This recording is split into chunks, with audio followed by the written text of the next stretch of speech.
Hi, we continue in 2 Samuel 22 today as the poet, presumably David, as you can see on the top left on the right side of the screen, David spoke to Yahweh the words of this song. And we've seen the first part where we saw David present himself as the victim of anonymous forces of death and Sheol, confronting and entangling him, only to be rescued by Yahweh the sky dragon that we saw coming down out of the storm clouds last time, sounding a lot like Baal, the Canaanite storm god. And now we'll reach down to rescue David, and David will say that the reason for this is that Yahweh has dealt with me according to my righteousness, according to the cleanness of my hands he recompensed me. And one has to ask, has anyone read the entire books of Samuel before they got there and not thought, wait a doggone minute? Are you kidding me here? So before we jump into that, let's situate our context of our poem here, which is right here in this situation here in chapter 22. And we've seen how the importance of this chiastic shape of these last chapters inserted in here by a much later audience. If you'd like to see some of the evidence about that, I look at that in the introductory video to this unit. And we'll see more of it today as we look at some of the words in the psalm that are rare in the Torah and the Deuteronomistic history and almost certainly suggest the late provenance. But in addition to the fact that it's late, it's been arranged in this way, and that has an effect on us as readers, especially when we get to this passage. Imagine if it was arranged differently. If the two stories here, the story of the Gibeonites demanding blood retribution for what Saul did to them, and then Rizpah's vigil that vitiates Yahweh's anger and gets Yahweh to give in. And then we see in a parallel situation in chapter 24 around the question of a census and Yahweh's anger there. And buying the threshing floor of a Jebusite is what ends the situation there. So if we just had these two stories flowing out of the end of the reign of David, that might make some sense, even though we'd have to situate them, wonder where they are chronologically, given the issue about Saul. But if we had those first, and then we had the Psalms, and then we had the list of warriors, those who defeated the giants and the others, we'd have a very different impression. Because here the psalm would be coming after David has seemed to be listening to at least to Rizpah, if not to Yahweh, and engaging in some kind of repentant behavior. And similarly in chapter 24, where he's found to be guilty by the prophet Gad and acknowledges it and then has a response. So we could see it flowing out of that. And then the list of warriors would really be like an appendix at the end. We want to also thank the 30 who helped David in the war. But that's not what the authors, or at least the compilers of these 6 pieces did. They arranged it this way. So when we read it in this sequence, we get the jarring experience of seeing first the demand for 7 dead grandchildren, which happens, but that's not what pleases Yahweh. What pleases Yahweh is the nonviolent witness of Rizpah and the gathering of all the bones for proper burial. Then we see the juxtaposition with killers, killing giants. And yes, that's in war, but they're also simply described as killers. And at least in the order that I did them in the videos, I went to this long list of the 30, although if we read it in order, we wouldn't be getting that next. We'd be getting to this psalm. And as we put that up here, we can see that the idea that David has lived his life clean of hands and has done everything Yahweh had is just impossible conclusion to reach if we've read everything through, and especially since we've just seen the list of warriors and we're about to see another list of warriors. So I want to suggest that the compilers here are putting that there knowing that we would find this deeply suspicious. That no reader could say, yep, David has done everything well, and that's why Yahweh rewarded him. And what it really brings up is the question of, is this really how Yahweh deals with people?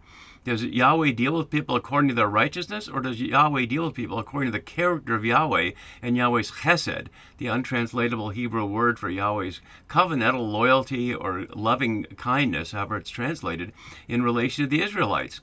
And we see that in many exilic texts where Yahweh speaks to Israel like a jilted or cuckolded husband, that Israel and Judah went off after other husbands, so to speak, and Yahweh was pissed off but then relented and came back. And so despite Israel and Judah's unfaithfulness, we regularly see in the prophets Yahweh returning simply because it's the nature of Yahweh to return. So this theology of Yahweh deals according to one's justice and that therefore David gets dealt with well because he was so just really questions all the theology of that, as well as the theology of monarchy and of David. So a lot going on there in how this is juxtaposed. As I was noting, I've been noting a number of the key words that are late in this chapter, and late according to the sense of how often they are in the Psalms compared to all the rest of the Bible. In our section today from verses 17 down to here, there aren't as many words listed here, but I'll note some of those as we go because there are more. I just filled a page here with them, and that's as many as I could get on one page. And I've been noting the nature imagery. We won't see that as much today because God's coming out of the clouds, but we saw all this last time. So let's put our shape back up, and we'll jump right in here in verse 17. As Falkman notes, the consonant mem, the Hebrew letter for M, is prominent in verses 17 and 18. And it's a number of times. There are 5 words in these 2 verses that begin with the M sound, so alliteration. But there's also a couple that have double M's, like moment does in English. I won't show you all the Hebrew, but there's certainly an assonance here that the New RSV doesn't pair. So he reached from on high, using the word shellak 62 times in 2 Samuel, a very common word, but first of 6 verbs in these chapters. I want to note that in contrast to what we saw here in the beginning, this whole series of nouns, you can see on the right side of the screen about Yahweh, 12 consecutive nouns. And now we have a whole series of verbs all around the same concept of being pulled out or delivered as the sky dragon comes down out of the storm cloud, as you can see here, thundering and sending lightning, and now reaching out from on high. So the word for reach out is one of those doubled M words, memoron there, and only in Judges 5:18, elsewhere in the Torah, Deuteronomy. It's a psalm word, but not as intensively, 13 times out of 54. So he reached him on high, he took me, and he Mosesed me out of the mighty waters. And that can't be a coincidence, as my note has below. It's the same word for Moses, or as you see it in Exodus, the word Moses is translated as he drew me out. And it's only in Exodus 2:10 and in the parallel Psalm 18, which is basically the same as what we have in 2 Samuel 22. So it's certainly not a coincidence that that's Moses. So David is experiencing here something like what the baby Moses did in the River Nile. But of course, that was to call him to lead people away from empire and away from a powerful king Pharaoh. So that's a piece of what might be undermining David's words here once we hear it in its intertextual context, echoing all the way back to Exodus. He delivered me, and I'll note it has delivered there and delivered here, but they're not the same word. I didn't always translate it differently. I did sometimes, but we'll look at it in the notes and you can see. So this is a common word for delivered, and it's framing in in verse 1 of chapter 22 and also in 49, also here, and it'll also be in chapter 23, verse 12. It's a common word over 200 times. But these are not common. The enemy is common enough, but Oz for strong ears only here in Samuel, and only one time in the Torah and a couple times in Deuteronomistic history. It's in the Torah also in Genesis 49, which is certainly late, probably later than our passage. That's the end of the Joseph story with Jacob's blessings of his sons. And some scholars would take that from the Hellenistic era after Alexander the Great. So certainly a late evidence there. So delivered me from my strong enemy, whoever that is. Is that Absalom? Just an abstraction. We don't know. From those who hated me. And the word for hate in Hebrew is sen here without the vowels. So it's hard to pronounce. It's not in 1 Samuel. It's only a few times, as you can see in 2 Samuel. But it's nowhere used to talk about people hating David. It's people that Yahweh hates.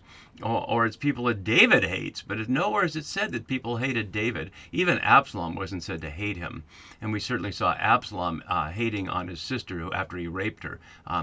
But we don't see anybody hating on David. For they were too mighty for me. And you see the M's there too. Ametsu Mameni here. So lots of M's going on. They're only there in Samuel as well.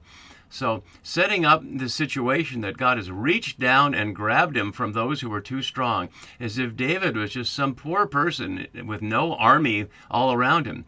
But not to have a spoiler alert, as we'll see as the psalm continues, it'll describe that Yahweh has done this and empowered him to make him a warrior. He trains my hands for war.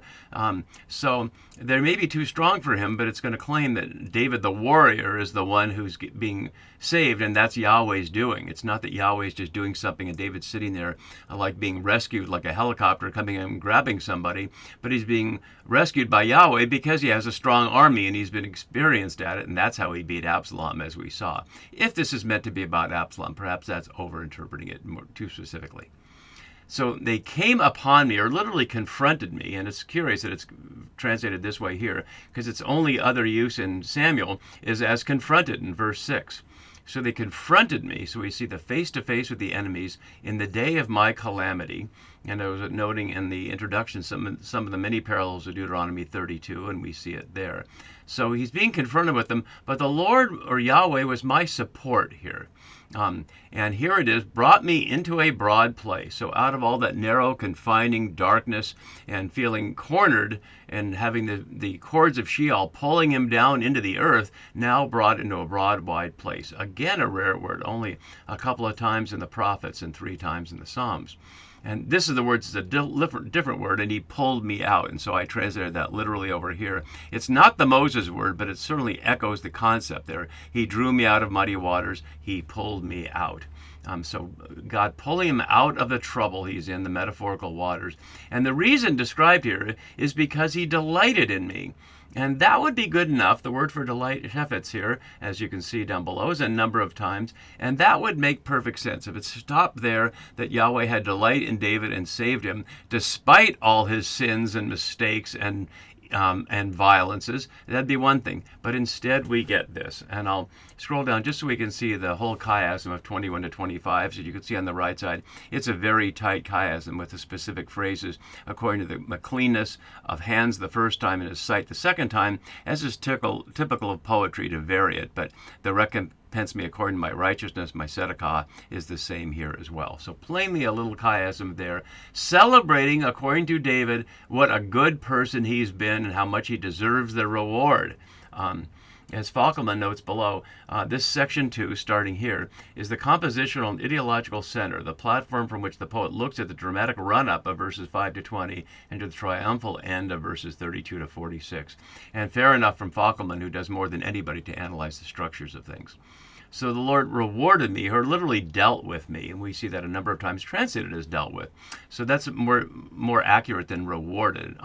The reward is to do something good, but the verb isn't to reward. The Lord Yahweh dealt with me according to my tzedakah. And tzedakah, which is an incredibly common word, 159 times in the Masoretic text, but only a few times in the books of Samuel, and never about David's tzedakah, other than the narrator summary here in 1 Samuel 26:23, worth going back to. Yahweh rewards everyone for his righteousness and his faithfulness, for Yahweh gave you into my hand today, but I would not raise my hand against the Lord's anointed. That's, of course, David talking to Saul about offering the same theology here, there, which is suggesting, of course, that Saul was unrighteous and that Saul deserved to be punished by David. So he's putting himself over Saul, and at that point, perhaps he was relatively righteous, but after the Uriah business, it's hard to say so. And that's not the only thing, of course. There's all the violence that he's done that he blamed on the sons of Zeruiah, but he certainly didn't depose them until on his deathbed he'll depose Joab, but probably not for his violence, as we'll see there. So according to the cleanness of my hands, and the idea of cleanness there and blamelessness here is really an incredible statement. It's not like it's a 55-45 and weighing all of David's life, it comes out on top. He's saying he's never done anything wrong. According to the cleanness of my hands, he returned to me. And notice as if it's a bank, as if Yahweh's a bank. I do this and you owe me that. Is he saying it like owing? Not necessarily, but it's certainly sounding like I deserve this. And as my note simply says, what kind of propaganda is this? For I have kept the ways of Yahweh. That phrase, to keep the ways, shamareti dereki here, literally to keep or to watch over, to guard, a standard verb for keeping the commandments, but in this case, the derek Yahweh. We see it several times. We see it in Genesis 18:19, where Yahweh speaks of Abraham as someone who did that, and therefore he's going to reveal what's going to happen to Sodom. We see it in Exodus and once in Joshua and a couple of times in Psalms. And this one here worth looking at, especially for those familiar with the New Testament. He will command his angels concerning you to guard you in all your ways. And we might recognize that as a quote that the devil calls upon when he's challenging Jesus in the wilderness in Luke's gospel. So that a common phrase to keep the way of Yahweh is to live a faithful life. The faithfulness in the Hebrew Bible and in Jewishness, but especially in the Hebrew Bible, is not so much the Christian sense of having faith, but of walking in the way of Yahweh or keeping the way of Yahweh, the derek Yahweh. And I have not wickedly departed here, and it doesn't have to be translated that way either. I've translated over here, I've not become a criminal before my God. And that's more of the sense of the status of being a criminal. So it's not a matter of doing something, of moving away. I have not become a criminal in the eyes of my God, although it doesn't use the term eyes there. And he continues in the same vein. We can read this, as my note has, implying a Torah that wasn't in existence in David's days, but we don't have to read it that way, because ordinances here, mishpat, can also mean not just laws or ordinances, but legal decisions. And we see that back here. So Absalom 3 times in chapter 15 obviously is not issuing laws, but he's issuing decisions about who's right and who's just in the street. So this is all his decisions are before me, and from all his statutes, hukah here, only here in Samuel, 56 times in the Torah. To the extent the statutes are before David, he's never mentioned them before. I did not turn aside. I was blameless before him, or I became whole or blameless. Tamim. It's a rare word, and only for people like you see in Genesis 6 for Noah, and then for Abraham. Is David really in that category? No, we could say, as the Midrash disses him a little bit, blameless in his generation, which is a bad generation, so he was good relatively speaking, but still, he was the only one found. And here David is putting himself, at least unconsciously, in that kind of company. And I kept myself from guilt or from iniquity, a common word here. And as my note has, but not for long, the way the stories are juxtaposed, because we'll see it in chapter 24. And we have to keep that in mind as we read in sequence, that we'll come back to this when we get there. And therefore, the closing of the chiasm offering nothing new, but reminding us, therefore, Yahweh has recompensed me according to my righteousness, according to my cleanness in his sight. As we'll see next time, then David will continue, or the poet will continue to say, that's how God deals with everybody. But is it? We'll look at that according to other theologies next time. See you then. Bye-bye.